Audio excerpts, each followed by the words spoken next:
가을이 시작되는 9월의 첫 주 속회 지도자의 사명 감당하시는 모든 속장님들에게 하나님의 크신 은총이 있기를 주님의 이름으로 축원합니다. 오늘 우리가 뿌린 기도와 애씀이 이 가을역 풍성한 열매로 맺게 될 줄 믿습니다. 잠시 기도하시겠습니다. 자비로우신 주님, 길 잃은 양을 향해 길잡이가 되어주라고 우리를 보내시고 세상의 달콤한 유혹에 이끌린 이들에게 경종을 울리라고 우리를 세워주심에 감사를 드립니다.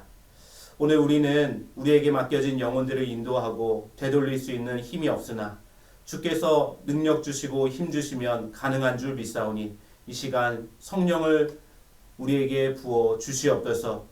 비록 길을 잃었으나 주님의 음성을 들으면 바른 길로 돌아오게 될 줄 믿습니다. 채찍이나 책망이 아니라 사랑으로 그 길로 인도할 수 있는 줄 믿사오니 먼저 우리 속장들에게 사랑의 샘물이 마음속 깊은 곳에서 샘솟게 하여 주시고 삶의 무게를 주께서 가져가 가벼운 마음으로 이 사명을 잘 감당해 나갈 수 있도록 인도하여 주시옵소서. 그리하여 어둠의 땅을 걸어가는 이웃들에게 하나님의 현존을 드러내는 징표가 되게 하여 주시고 괴로움과 두려움에 짓눌리며 숨죽이며 살아가는 이들에게 좋은 이웃이 되어지는 속장의 사명 감당케 하여 주시옵소서. 우리 주 예수 그리스도의 이름으로 기도하옵나이다. 아멘. 이번 주 속회 공과는 제10과 거저 받았으니 거저 주라입니다. 본문은 마태복음 10장 1절에서 8절까지의 말씀입니다. 마태복음 10장은 예수님께서 제자들에게 이스라엘의 잃어버린 양을 향해 가라라고 말씀하시는 선교 현장으로 파송하는 장면으로 되어져 있습니다. 물론 최종적인 파송은 마태복음 28장에서 예수님의 부활 이후에 주어집니다. 지금은 제자들의 제자훈련 차원에서 이루어지는 파송이라고 할 수가 있습니다. 지금까지 마태복음은 5장에서 7장까지 산상수훈, 또 8장에서 9장까지 예수님의 치유와 기적사역을 소개하였습니다. 그러면서 지금 이스라엘의 상태는 목자를 잃어버린 양과 같다라고 정의를 하였습니다. 로마 식민지배 아래에 그들은 세상 어디를 봐도 희망을 볼 수가 없었습니다. 그들을 절망해서 꺼내줄 사람이 절실하게 필요했는데 그가 보이지 않았습니다. 마치 깊은 웅덩이에 빠져서 허우적거리고 있을 때 누군가가 도움의 손길로 손길을 내밀어 주기만 하면 이 웅덩이를 빠져나올 수 있을 것 같은데 아무도 오지 않는 상황. 예수님은 12제자를 부르시면서 더러운 귀신을 쫓아내며 모든 병과 모든 약한 것을 고치는 권능을 주시며 제자들을 세상에 지금 그들의 손을 붙잡아 주라라고 파송하고 계십니다. 8장에서 9장에서 예수님은 놀라운 치유와 기적의 사건을 보이셨습니다. 이제 그 권능이 제자들에게 위임이 됩니다. 마태복음은 이런 권능을 부여받고 세상을 향해 나아가는 그 사람들, 그 제자들을 바로 사도라고 부르면서 그들은 보냄을 받은 자들이다 라고 이야기합니다. 사랑하는 속장 여러분, 우리 역시 보냄 받은 자들입니다. 우리는 예수 그리스도의 권능, 성령의 권능을 증거하는 사람들입니다. 왜 세상에 어둠이 가득하냐고, 왜 세상에 절망이 이렇게 많냐고, 우리는 불퉁거릴 수 없습니다. 우리가 불을 밝히면 되는 것이고 우리가 손 내밀면 되기 때문입니다. 성령이 우리에게 주신 권능은 무엇입니까? 탐욕을 채우기보다는 자기를 비울지 않은 능력, 복을 달라고 간구하기보다는 베풀 수 있도록 그리스도의 마음을 부어달라고 기도할 수 있는 능력, 정죄하고 판단하기보다는 기다려주고 품어주는 그 성령의 내적인 열매를 우리에게 권능으로 허락하여 주셨습니다. 우리에게는 더러운 귀신을 쫓아낼 수 있는 능력과 모든 병과 모든 약한 것을 고칠 수 있는 권능이 없습니다. 그러나 사랑하고 인내하고 절제할 수 있는 능력은 있다라고 하는 것입니다. 우리가 할 수 있는 능력을 가지고 최선을 다할 때 성령께서 우리를 통해 일하셔서 병든 자들, 약한 자들, 마음이 짓눌린 자들을 고치신다라고 하는 것입니다.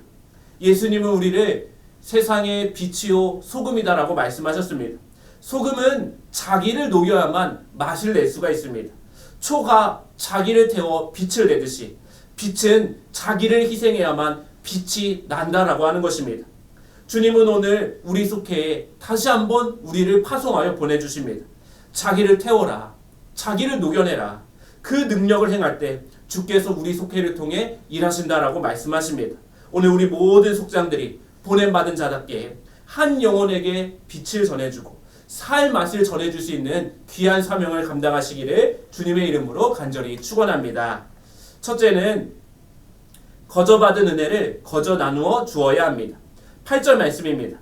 병든 자를 고치며 죽은 자를 살리며 나병한 자를 깨끗하게 하며 귀신을 쫓아내되 너희가 거저 받았으니 거저 주라. 예수님은 제자들에게 세상에 나아가서 온갖 질병과 허약함에 시달린 이들을 고쳐주고 더러운 귀신을 쫓아내라라고 말씀하십니다. 그러나 그들에게 어떠한 대가를 받아서도 안 됩니다. 그 능력은 하나님께로부터 거저 받았기 때문에 그들은 대가를 취할 수가 없습니다. 우리가 흔히 하나님의 은혜는 값이 없는 은혜다, 값없는 은혜다라고 말합니다.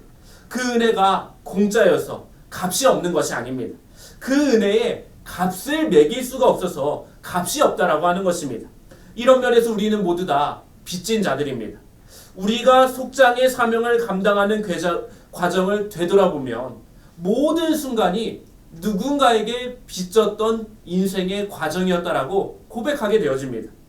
누군가의 기도에 빚을 졌고 누군가의 사랑과 헌신에 빚을 졌습니다. 그때 그분들이 나를 이끌어주고 나를 품어주고 나를 기다려주고 나에게 보여주고 가르쳐줬기 때문에 우리가 이 자리에서 속회 지도자의 사명을 감당할 수 있다라고 하는 것입니다.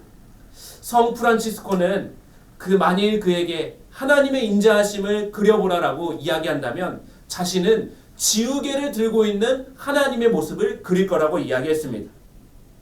모든 죄가 지워지고 모든 허물을 지우는 하나님의 모습인 것입니다. 그러나 우리는 누군가의 허물을 들춰내는 일에 재빠릅니다. 누군가의 허물을 지워주는 일에는 인색할 때가 많이 있습니다. 그리고 미운 사람을 사랑하는 것은 우리의 마음에 참 부담과 불편을 많이 줍니다. 하지만 하나님을 기쁘시게 하는 이들은 나에게 거저 주신 은혜를 거저 흘려보내는 일입니다. 비록 내 마음에 들지 않는 사람일지라도 나는 빚진 자라는 사실을 기억하고 사랑으로 받아들여주고 나에게 해를 끼쳐주는 사람에게 기도를 해줄 때 주님이 우리의 삶을 기뻐하신다라고 말하는 것입니다. 주님은 사랑할 수 없는 우리를 사랑해 주셨고 사랑받을 자격이 없는 우리를 품어주셨습니다. 그렇기 때문에 이 거저 주라라고 하는 명령은 주님을 닮은 사랑을 실천하라고 하는 명령입니다. 사랑할 수 없는 사람을 사랑하려고 애쓰고 우리가 사랑받을 자격이 없지만 우리가 사랑받은 것을 기억하며 그 사람 역시 사랑해 줄 때 우리는 새로운 존재로 더욱더 비약하게 되는 놀라운 신앙의 신비를 경험하게 될 것입니다. 성 프란치스코의 말 한마디를 더 인용하려고 합니다. 모든 인간들의 뱃속 깊은 곳에는 성스러운 고행자도 있고 무섭고 더러운 유충도 잠들어 있다. 몸을 굽히고 이 유충에게 사랑합니다 라고 말하면 그 유충은 날개가 돋아 나비가 된다 라고 말합니다. 우리가 흔히 유충을 바라볼 때 그것이 징그럽고 무섭다라고 말합니다. 그러나 그것이 나비가 되면 아름답게 바뀝니다. 세상의 그 어떤 사람도 나비처럼 아름답게 변화될 수 있는 가능성을 품고 있는 것입니다. 문제는 그에게 다가가서 사랑합니다 라고 진심으로 말해줄 수 있는 사람이 별로 많지 않다라는 점입니다. 예수님을 만난 사람은 유충의 단계를 지나서 나비가 되어집니다. 값없이 주는 사랑이 우리를 그렇게 변화시켰기 때문입니다. 이제 우리가 만나는 속원들의 삶 속에 그 유충들을 향해서 사랑한다라고 말해줄 때 그런 사랑의 시가 그들을 나비답게 다시 변화시키는 하나님의 통로로 사용되게 되는 것입니다. 오늘 저와 여러분이 거저 받은 은혜를 거저 주면서 그 잠들어 있는 하나님의 가능성을 끄집어내줄 수 있는 귀한 사명을 감당하시기를 주님의 이름으로 간절히 축원합니다. 둘째는 대가를 바라지 말아야 합니다. 9절에서 10절 말씀에 너희 전대에 금이나 은이나 동을 가지지 말고 여행을 위하여 배낭이나 두벌 옷이나 신이나 지팡이를 가지지 말라. 이는 일꾼이 자기의 먹을 것 받는 것이 마땅함이라 라고 말합니다. 거저 주라는 명령 말고 또 다른 명령이 등장하는데 전대와 금화와 은화와 동전도 가지지 말라는 것입니다. 뿐만 아니라 여행용 자루, 속옷 2벌, 신, 그리고 지팡이도 지니지 말라라고 말씀하십니다. 거저 받았으니 거저 주라라고 하시면서 이제는 아무것도 준비하지 말라라고 이야기하시는 이유는 대체 어떤 이유입니까? 주님은 제자들에게 한 가지 사실을 말해주고 계시는 것입니다. 돈이 주는 안정감에 기대서 하나님의 일을 해서는 안 된다. 대신 전적으로 가난해지고 전적으로 취약해져서 누군가의 호의를 의지하며 그 일을 감당해야 된다라고 이야기합니다. 그래서 일꾼이 자기 먹을 것을 얻는 것은 마땅하다라고 말씀하십니다. 어려움을 겪고 있는 사람들을 위해서 헌신해야 하지만 대가는 바라지 않고 사람들의 호의에 의지하며 그 일을 감당한다는 것은 사실은 쉽지 않은 일입니다. 게다가 예수님은 제자들이 받게 될 여러 가지 환난과 박해까지 예고를 하십니다. 제자들을 기다리고 있는 것은 꽃길이 아니라 가시밭길이었습니다. 하나님은 우리를 평강의 길로 인도하시기도 하지만 때로는 고통의 가시밭길로 인도하시기도 합니다. 믿음의 사람들이란 실패와 두려움을 모르는 초인이 아니라 실패의 시련 속에서도 하나님을 향해서 마음을 열 줄 아는 사람이라고 하는 것입니다. 하나님을 믿는 사람도 병에 걸릴 수 있습니다. 아무리 기도해도 병이 낫지 않을 수도 있습니다. 때로는 경제적인 어려움을 겪기도 하고 예기치 않은 일들로 인해서 하늘이 무너지는 것 같은 슬픔을 맛볼 때도 있습니다. 하지만 그 속에서도 여전히 하나님을 신뢰할 수 있는가? 이것이 믿음의 문제라고 하는 것입니다. 사도행전에서 스데반 집사는 돌에 맞으면서도 그의 영혼이 결코 흔들리지 않습니다. 오로지 예수 그리스도의 십자가 고통 속에서 하나님께 자기의 영혼을 위탁할 뿐이었습니다. 대가를 바라지 않는 마음을 넘어서서 고난까지 겸허히 받아들이려고 하는 마음, 그것이 바로 예수님이 제자들에게 요구하신 믿음이었다라고 하는 것입니다. 고린도후서 4장 8절에서 9절 말씀에 우리는 사방으로 죄어들어도 움츠러들지 않으며 답답한 일을 당해도 낙심하지 않으며 박해를 당해도 버림받지 않으며 거꾸로 틀림을 당해도 망하지 않습니다 라고 말합니다. 그리스도 안에서 누리는 자유가 이만큼 크다라고 사도 바울은 이야기합니다. 살아갈 이유를 알고 가야 할 길이 분명하기 때문에 그는 두려워하지 않습니다. 물론 고난을 당하기도 하고 넘어지지만 그는 툭툭 털고 다시 한번 일어난다라고 하는 것입니다. 가슴에 이미 빛이 밝혀진 사람은 세상이 어둡다고 해서 낙심하지 않습니다. 돈을 좀 많이 못 벌면 어떻습니까? 당장 원하는 바를 이루지 못한다고 해서 낙심할 까닭이 없다라고 하는 것입니다. 불의와 싸우면서 그는 거칠어지지 않습니다. 반대자들조차 우정으로 감싸 안을 수 있는 넉넉한 내면의 그릇이 있기 때문입니다. 모름지기 믿음의 사람들이라면 이 자리까지 나아갈 수 있어야 합니다. 아직도 우리는 가야 할 길이 멉니다. 사랑하는 속장 여러분, 우리는 믿는다고 하면서 우리 자신이 왜소해진 것은 아닌지 돌아보게 됩니다. 기독교인이라고 하면서 마음이 좁쌀 만큼 작아진 사람들이 있습니다. 자기 문제에만 골똘하고 있는 사람들이 있습니다. 주님은 당신을 따르려고 하는 이들에게 자기 십자가를 지라라고 말씀하십니다. 십자가는 죽음입니다.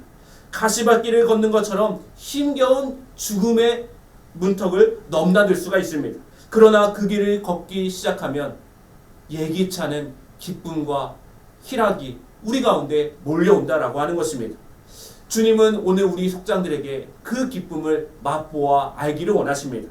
주님만 의지해서 누리는 평안과 기쁨을 누리는 저와 여러분이 되어주시기를 주님의 이름으로 간절히 축원합니다. 셋째는 하나님의 갚아주심을 믿어야 합니다. 가시밭길을 걸어가는 제자들을 향한 하나님의 상급이 있다라고 말씀하는데 그 말씀은 오늘 본문 말씀 40절에서 42절 말씀에 이야기하고 있습니다. 예수님과 제자들은 늘 위기 속에 노출되어 있었습니다. 이들을 제거하려고 하는 세력들이 있었기 때문입니다. 이때 주님은 하나님의 갚아주심이 있다. 그 갚아주심을 두 가지 차원에서 이야기하십니다. 첫째는 이중적 위임입니다. 40절 말씀에 너희를 영접하는 자는 나를 영접하는 것이요 나를 영접하는 자는 나를 보내신 이를 영접하는 것이니라. 제자들을 맞아들이는 사람들은 결국 하나님을 맞는 사람들이 되어진다라고 말씀합니다. 특별히 여기서 누군가를 맞아들이다라고 하는 말은 단순히 집으로 모셔드린다라는 뜻이 아니라 그의 존재와 그의 메시지와 그의 모든 일들을 받아들인다라는 뜻을 가지고 있습니다. 주님은 우리에게 예수님의 존재를 대변하고 예수님의 메시지를 대리하라라고 하는 놀라운 위임의 상급을 허락하여 주셨다라고 하는 것입니다. 두 번째는 복을 짓는 상급입니다. 42절 말씀에 또 누구든지 제자의 이름으로 이 작은 자 중 하나에게 냉수 한 그릇이라도 주는 자는 내가 진실로 너희에게 이르노니 그 사람이 결탄코 상을 잃지 아니하니라 하시니라. 여기서 작은 사람이라고 하는 말은 경험이 많지 않은 초보 전도자들을 뜻하는 말인가 싶어집니다. 이들은 자칫하면 미숙하여서 무시당하기 쉽습니다. 그런데 사도 바울도 디모데에게 이런 권면을 한 적이 있습니다. 디모데전서 4장 12절 말씀에 아무도 그대가 젊다고 해서 그대를 업신 여기지 못하게 하십시오. 도리어 그대는 말과 행실과 사랑과 믿음과 순결에 있어서 믿는 이들의 본이 되십시오라고 말합니다. 비록 어리고 미숙하다고 해도 그들이 주님의 보냄을 받은 사람이라고 하여서 맞아들이고 존중하는 사람들은 결코 상을 잃어버리지 않는다라고 하는 것입니다. 누군가에게 냉수 한 그릇을 대접한다라고 하는 것은 이 건조한 고대 근동의 땅에서 나그네들에게 필요한 최소한의 것이 되어졌습니다. 하나님의 사람들은 작은 정성을 짓는 복의 상급을 누리게 된다라고 하는 것입니다. 장 바니에의 희망의 사람들 라르슈라고 하는 책에 보면 이런 글귀가 나와 있습니다. 나는 다친 새 한 마리를 손으로 감싸고 있는 그림을 매우 좋아합니다. 이 손의 주인공은 혹시 새가 떨어질까봐 손을 많이 벌리지 못하고 있습니다. 혹시 새가 짓눌릴까봐 꽉 쥐지도 못하고 있습니다. 이 손은 보금자리처럼 새를 지탱해주고 붙잡아주며 따뜻하게 안정감을 주고 있습니다. 다친 새는 때가 되면 기운을 차리고 다시 날 수 있을 겁니다 라고 말합니다. 사랑하는 속장 여러분, 주님의 일을 위해 보냄받은 우리가 한 영혼을 감싸주고 한 영혼을 보다듬어주고 한 영혼을 존중해주는 것, 이것이 복을 짓는 상급으로 이어진다라고 말씀하고 있습니다.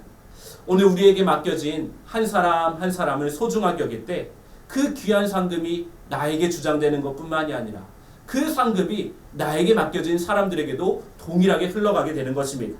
오늘도 그 마음과 믿음으로 이 속회의 지도자의 사명을 감당하시는 모든 속장님들이 되시기를 주님의 이름으로 간절히 축원합니다. 기도하시겠습니다. 자비로우신 하나님, 참 사람이 되고자 했지만 어느덧 우리는 자기 문제에만 붙들려 마음의 여백을 잃어버렸습니다. 복 있는 사람이 되고자 했지만 누군가가 다가와 편히 쉬고 갈 수 있도록 곁을 내어주지 못하지 않았나 이 시간 돌아봅니다. 주님, 이제는 돌이켜 하나님을 마주보는 기쁨을 누리게 하여 주시옵소서. 자신을 사랑의 빚진 자로 여기며 살았던 제자들처럼 우리도 값없이 받은 사랑을 다른 이들에게 되돌려주는 사람들이 되게 하여 주시옵소서. 우리의 발걸음이 닿는 곳 어디에서나 평화의 노래가 울려 퍼지게 하여 주시고 우리의 숨결이 머무는 곳에 생명의 꽃들이 피어나게 하여 주시옵소서. 우리 주 예수 그리스도의 이름으로 기도하옵나이다. 아멘. 하늘에 계신 우리 아버지여, 이름이 거룩히 여김을 받으시오며 나라의 마옵시며 뜻이 하늘에서 이루어진 것 같이 땅에서도 이루어지이다. 오늘날 우리에게 일용할 양식을 주옵시고 우리가 우리에게 죄 지은 자를 사하여 준 것 같이 우리의 죄를 사하여 주옵시고 우리를 시험에 들지 말게 하옵시고 다만 악에서 구하옵소서. 대개 나라와 권세와 영광이 아버지께 영원히 쌓옵나이다. 아멘.